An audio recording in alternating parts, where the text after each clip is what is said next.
নমস্কাৰ SB Assam YouTube চেনেললৈ মই সুশান্তই আপোনালোকক স্বাগতম জনাইছোঁ। মই আজি আপোনালোকক লৈ যাব বিচাৰিছোঁ নগাঁও জিলাৰ বটদ্ৰৱালৈ মহাপুৰুষ শ্ৰীমন্ত শংকৰদেৱৰ জন্মস্থান। তাত বৰ্তমান চলি আছে শ্ৰীমন্ত শংকৰদেৱ মহোৎসৱ। তেন্তে বলকচোন আজিৰ ভিডিঅ'টো আৰম্ভ কৰোঁ।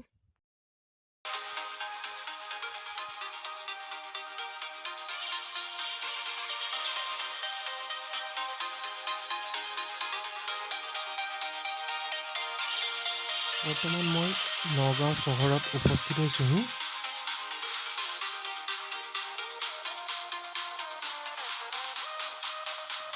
ফাইনেলি মই বটদ্ৰৱাত উপস্থিত হৈছোঁ।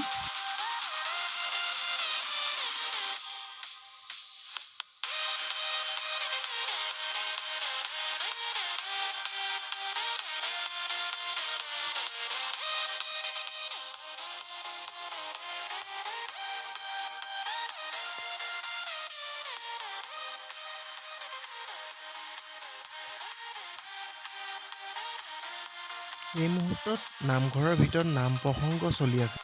আপোনালোকক নামঘৰৰ ভিতৰৰ কিছু দৃশ্যাংশ দেখুৱাবলৈ চেষ্টা কৰিম। মই ভিতৰলৈ সোমাই আহিছোঁ।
যিহেতু ইয়াত শ্ৰীমন্ত শংকৰদেৱ মহোৎসৱ চলি আছে, সেই গতিকে সাংস্কৃতিক অনুষ্ঠানৰ কিছু দৃশ্যাংশ আপোনালোকক দেখুৱাবলৈ চেষ্টা কৰিছোঁ। সাংস্কৃতিক অনুষ্ঠানত ইয়াত বৰগীত চলি আছে বৰ্তমান।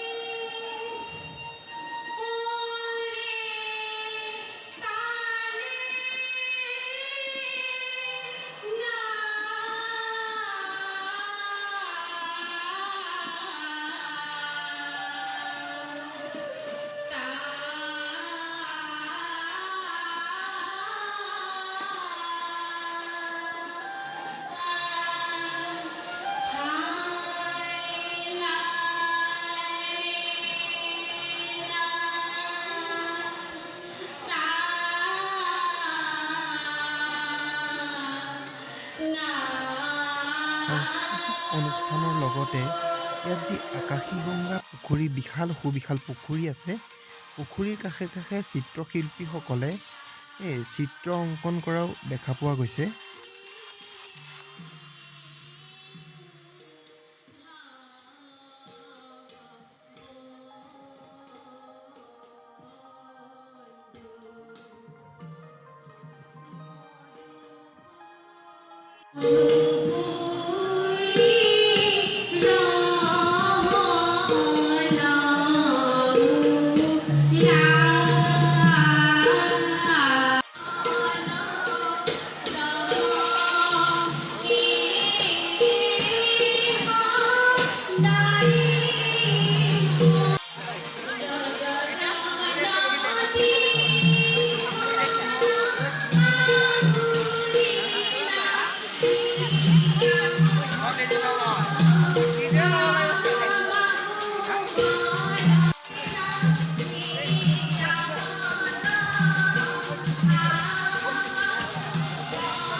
মহোৎসৱৰ লগত সংগতি ৰাখি যি হস্তশিল্পৰ বিপণীসমূহ দেখিবলৈ পোৱা গৈছে তাৰো কিছু দৃশ্যাংশ আপোনালোকক দেখুৱাবলৈ চেষ্টা কৰিছোঁ। বগলী, কাছ বৰ সুন্দৰদৰে তেওঁলোকে এইখিনি হস্তশিল্প তৈয়াৰ কৰিছে। আৰু এখন মুখা শিল্পৰ বিপণী দেখা গৈছে। মুখা শিল্পৰ বিপণীখনো আপোনালোকক দেখুৱাবলৈ চেষ্টা কৰিছোঁ। কি সুন্দৰ নিপুণভাৱে তেওঁলোকে মুখাসমূহ সৃষ্টি কৰিছে।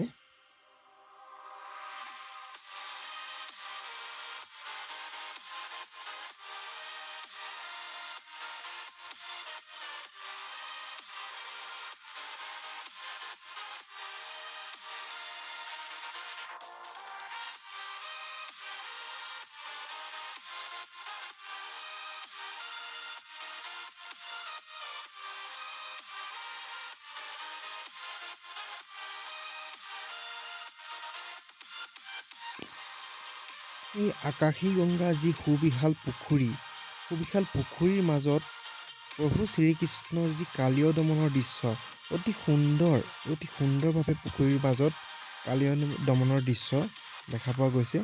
অতি সুন্দৰভাৱে পুখুৰীৰ মাজত আছে।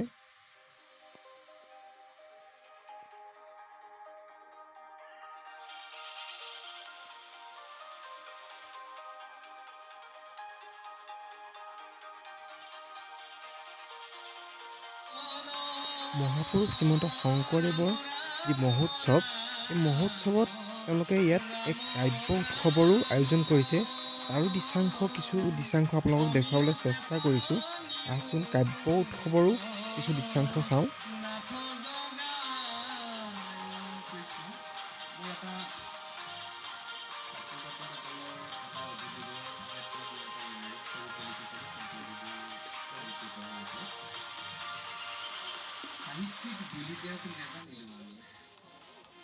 সাহিত্যিক বুলি তেওঁক নেজানিলো আমি থাপনাতেই থাপিলৈ কীৰ্তন গুণমালা আদি। সাহিত্যিক বুলি তেওঁক নেজানিলো আমি থাপনাতেই থাপিলৈ কীৰ্তন গুণমালা আদি। ভাগ ভাগ কৰি মোৰ বুলি আছো বহি কেনেকৈনো জিলিকাম বিশ্ব দৰবাৰত আজি। এইটো মোৰ ক্ষোভহে। মহাপুৰুষ শ্ৰীমন্ত শংকৰদেৱ মহোৎসৱৰ কিছু দৃশ্যাংশ আপোনালোকক দেখুৱাবলৈ চেষ্টা কৰিলোঁ। আৰু আপোনালোকৰ পৰা মই আজিৰ ভিডিঅ'ৰ পৰা বিদায় মাগিলোঁ। ধন্যবাদ।